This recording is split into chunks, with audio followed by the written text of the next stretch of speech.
On this episode of the Turnbuckle, Kenny Omega and the Young Bucks air a vignette on Dynamite. Well, they didn't necessarily air it. It doesn't matter. Young Bucks and Kenny Omega were backstage at AEW Dynamite this week. Tommaso Ciampa is dealing with hip surgery, and Thunder Rosa claps back at Britt Baker saying, "I know where I stand." Folks, it's time to hit, oh my lord, a bow, what's it called? A bow lever. We're hitting a famous wrestling move called the Code Red into some wrestling news. I can't believe I forgot what it was called again, man, because it's time for the Turnbuckle.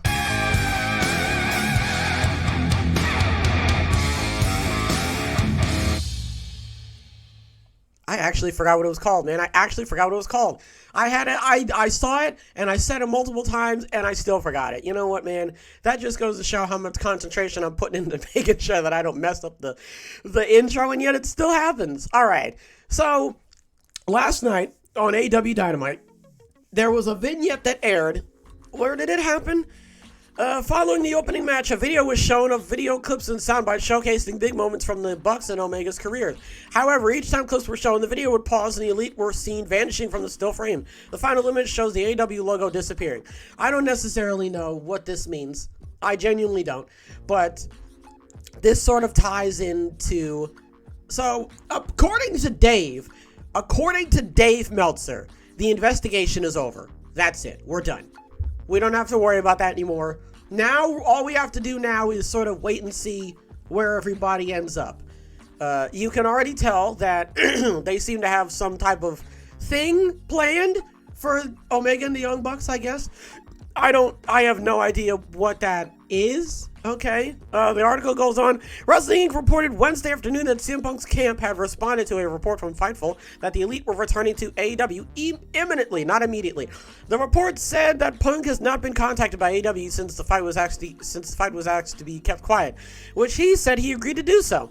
It was said that from Punk's perspective, the comments from the scrum did not seem like a big deal, but the situation escalated when Punk's locker room door was kicked in, injuring Punk's dog Larry in the process. Punk was informed at a vet appointment days later that two of Larry's teeth had been knocked out as a result. The report also said that Punk felt threatened in a legal way under the state of Illinois' castle doctrine laws, which allows the use of force in defense of a person in their dwelling. Okay, alright, well, you done already messed up, because that's not your dwelling. I don't think you know what a dwelling is, because I don't think a locker room in the back of a stadium that you don't own is not a dwelling, okay? However, there was no current litigation against Punk or anyone involved in the altercation. So it really just sounds like it's all down to Tony Khan and what he wants to do. Ooh, it's all down. You know, in Who Wants to Be a Millionaire, when they get to like the important, you know, and Tony Khan's in the chair and it goes, you know, that's what's happening right now. We're waiting to see what Tony Khan is going to say. It's well, from the sounds of it, he's buying out his contract and he's like, "You're done. That's it. Get out of me sight immediately." You know. This guy said that he felt threatened in a legal way under the state of Illinois castle doctrine laws, which allows the use of force in defense of a person in their dwelling. I thought dwelling meant home. What does dwelling mean? A house, apartment, or other place of residence? No. Punk? No. You don't reside in a locker room in a stadium. You don't live there, you moron. That's not how it works. I get what you're trying to do, okay, but it's not going to work. He said that the comments from the scrum did not seem like a big deal, but the situation escalated when Punk's locker room door was kicked in. So this is something that I don't agree with, right? But this is something I would 110% see myself doing. And not in the sense of trying to like cause an uproar or anything, right? But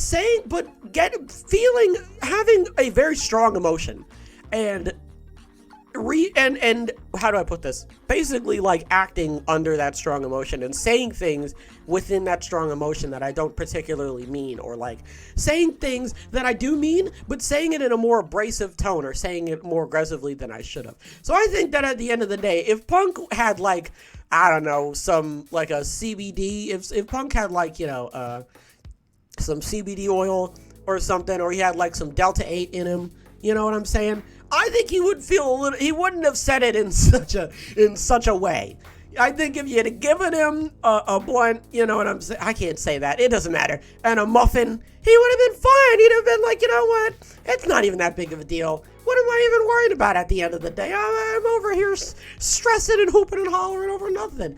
Folks, you're all right. You know what I mean? He's like, Brian Alvarez, I'm not mad at you. And you know what? Having a bank account with your mother isn't actually that big of a deal. And then he like waves, and then he's out of there, you know? Now, I'm not saying that probably would happen, but, you know, I feel like he said that it wasn't a big deal, which implies that I feel like when he said it, he was like, yeah, and like, no, Punk, you're not supposed to say that. You can't be saying that about people, man. That's rude. And the Punk's like, yeah, but it's true. It's like, yeah, okay, but like you have to say it if you're gonna say it, then you have to say it in at least a less abrasive tone, to the very least.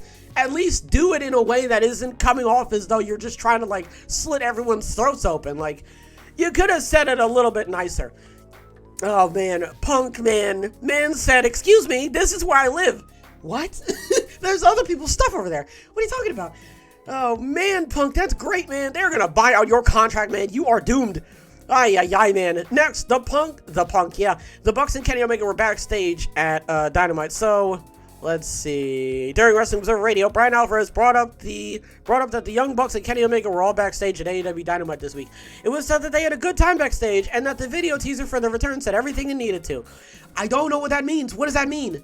Because are you saying that is what happened? No, because they were going back in history of all the stuff they did. Because if you saw the vignette, it was them like announcing AEW, and then where they were on BTE, and then when they won the. So I don't understand I don't get it. I don't understand what the message is supposed to be. Is it like all of our progress got taken away because of the legality?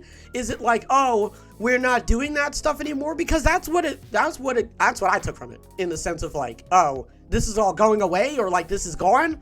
I don't know. The Young Bucks and Omega were at Dynamite tonight. They showed up, they hung out with everyone backstage, and everyone was very happy to see each other. Now, I understand that. Well, okay, so that essentially holds up to what Dave said when he was like, the investigation's over. Because I feel as though that if that was the case, they would have done this way sooner. So the fact that Dave was like, oh, no, I'm saying that Dave said it because that is the first place that I heard it from. Dave Meltzer said that the investigation's over. I haven't heard anything else in regards to the investigation being done. I've only heard it specifically from Dave himself. And now I can trust Dave. I can't throw him very far, but I would argue if I could, that's how well I'd be able to trust him. So if he's going around saying that the investigation's done, then I think that we don't have much to question, you know? I guess really at the end of the day, we just have to question the vignette and like what it showed and what it's about. I don't know what it's about. If you know what the vignette could have possibly hinted towards in some capacity, leave it in the comments and let me know. But other than that, they're back. I mean, they're that's it, more or less. Their car's in the driveway. They're here. That's it. Like, so now they're either doing that thing where they're just waiting in the car, listening. They're doing that thing where there's a really good song on the radio and it just started as they pulled in. So they're like, I'm not gonna get out. Hold on a second, you know. So I guess really we just gotta wait and see what they say, you know. I mean, at the time of this recording, next week, they could just show up. They could just be like, hey, hi, how are you? And everyone would be like, oh, okay, you know. So, I mean, really, we just got to wait and see what happens. I'm more than ever, I'm immensely curious of what they're going to do with Punk. Because the Bucks are pretty much back. Pretty much. Everyone else is back. Brandon, Michael, you know, they're all here, right? So, and they're good to go. And so much so that they even got a vignette. No one mentioned them, but they got a vignette. So that's, I mean, that is leagues above what I assumed they were going to do, you know? But Punk, I mean, we haven't heard anything. And so far, this guy thinks he lives in the locker room. Is that what he thinks? When you pull up in your RV, by the way, your RV. Now, if they had came to you in your RV, you would have had all the reason. I would have not said anything. But they came at you in a locker room that you don't own, man. You are an idiot. Next, we're going to talk about Tommaso Ciampa's hip surgery. So, Tommaso Ciampa has undergone surgery to repair a hip labrum injury. The 37-year-old posted to Instagram on Wednesday revealing the news. All right, here we go. Are you ready for this?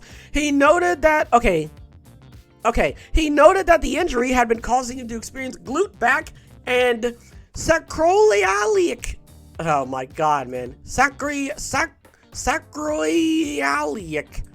Hold on a second. You gotta hear this, man. I feel like it's gonna be loud. Hold on, you ready? Sacroiliac. Sacroiliac. You probably heard that twice. I don't care. Sacroiliac. So glute back and sacroiliac. Glute back and sacroiliac. Aren't those the three albums that made the Rice Krispies? Never mind, I messed up. Yeah, the Rice Krispies. Yeah, as opposed to like the Rice Bloods. Anyway, Ciampa hasn't wrestled since September 17th house show in Bakersfield, California. He hasn't wrestled on WWE programming since the August 22nd edition of Raw from Toronto. There is no timetable for his return. So that makes sense why you haven't really seen him with The Miz and and Dexter Lumis. That's kind of why he's just... And I was thinking about that. I was like, every single time I'm like, all right, I wonder what's going on with that. I always find out that they're injured or like something's wrong with them or something. So whenever, just keep that in mind. Well, I should keep that in mind. If it's like wrestle, and then no wrestle for like 3 weeks, it's like, something's wrong here, you know? What did he say on Instagram? The road to recovery begins. It's a familiar road, almost too familiar. Special thanks to Dr. Emblem. That sounds like a Sonic... a Sonic villain, and his team for taking such incredible care of me. Thanks to the WWE medical team for once again putting me back together, and thanks to my nurses at home for always giving me perspective. It took me a while, but we finally found the cause to all that glute, side/back pain. A hip labrum that looked like shredded cheese, according to my wife, who watched the surgery. Ow. But it ain't about how hard you hit, it's about how hard you get hit, and keep moving forward, Rocky Balboa. And yes, Willow insisted on dressing like a pirate for our trip to Birmingham. Nice. And this is a picture of him in the hospital. I love how they always do the black and white, the little black and white filter. That's great. And now every time I see that, I think, oh, that means there's blood in the picture. They don't want it to get demonetized. I always think that now. So that's where he is. Here's hoping a speedy recovery. They said no timetable because obviously, he just got the surgery. So I'm assuming he can't move, and then he has to move again, and then, he's got to do all the, you get it at this point. You get it. So here's hoping he makes a speedy recovery. Finally, Thunder Rosa Cloud's back and Britt Baker saying, I know where I stand. Toni Storm served as a temporary AEW Women's World Champion while Rosa is with an injury since September. This week, when speaking on the Swerve City podcast, Baker criticized Rosa's absence from AEW. Baker criticized Rosa's absence from AEW. I thought this was Rosa criticizing Baker, but no, Baker did it. Okay. I've never missed any episodes of TV with every broken bone and injury and this and that. What bone haven't I broken? I've broken my leg, my nose twice, and on my wrist. I had the concussion, and I was at work every week because that's where I wanted to be. Rosa recently took to Twitter and responded to Britt Baker's remarks. She said that she knows where I stand. Rosa finally thanked fans for their support. What does that mean? I thank you all for the support. I know where I stand. Hello, I'm back. Sorry, I had to close the window. There's lawn people, so if you hear any noise, that's why. All right, so I was going to go off on Rosa. I was about to be like, Rosa, why are you working through an injury, you silly Billy? But now it's Baker working through the injury, I guess. Listen, no matter who you are, I thank y'all for the support. I know where I stand. What do you mean? You mean like, what is, I don't know what that means. Is she like, oh, I know where I stand. With what? Like how you're taking the injury? I don't understand. I don't think working through an injury is a good idea. I don't think you should be doing that. That's kind of the whole crux of this entire argument, was that I don't think it's a good idea to be working through an injury just because I don't feel like it's safe. But when I don't know. I don't know why I assumed that Rosa was like the one working through the injury. Was Baker working through any injury? And I was at work every week because that's where I wanted to be. Okay, well, you can be anywhere in the world if you really want to. Via imagination, meditation, physical, you can do whatever you want. I think the issue comes up when you're clearly like hurt or like an obvious, bone is out of place and you're still showing up. Like, on one hand, it's very commendable, but on the other hand, it's not the safest thing to do because you run the risk of potentially getting yourself even more injured. Now, I'm not saying that Rosa's running around here with glass bones and paper skin and she's like a full body cast, like, laying in the middle of the ring, waiting for someone to show up. But I think we really need to get past the whole thing of like, yeah, you think that's bad. My foot fell off because of gangrene and I still showed up. I used it as a prop. Like, all right, guys. I don't think that we need to I don't think we need to get like that into it. You know what I mean? Like, listen, as much as you love wrestling, and I'm sure you do, and I love wrestling, but at the end of the day, man, I really don't think it's that serious. I don't think it's not real. I mean, let's call a spade here. It's not real. I don't think you should be like, snapping your body in two, So at the end of the day, I just think that maybe we should probably start shifting into a more safer, form of, I guess, I don't know what, expressing how hard we work. Can we also stop doing that too? If I could just be bold here, can I say something controversial yet brief? I'm so tired of people being like, oh, I work really hard, and then someone comes out of the woodwork and like, oh yeah, well, I work harder than you. Okay, well, I don't think that should be like the thing. I don't think we should be like, gloating about how we don't have any time for anything because we're spending so much time doing our work, like, I don't think that's something that we should be like, but then again, because she was like, because that's where I wanted to be. All right. Well, and that's kind of where it like falls on its face of like, all right, well, if you want to do it, then fine. I can't really say anything. But, I'm just saying, I feel like you're putting you and your opponent to a certain extent in potential danger if you're just like, my arm is like backwards and I can't feel it. But you know what? I just love wrestling. So, gosh darn it. Sure do love those square circle. Gotta get in there. Gotta slay them. Okay? Gotta do all that. You know what I'm saying? Right. She comes out. She's trying to do like the hand thing. It breaks. Oh, yeah, man. Okay. I don't know why I don't get it. I don't get the beef that those two have. To me, it sounds like they have genuine beef, but I don't think that's the case. Rosa, man, if you come back, lose the title. Just lose it.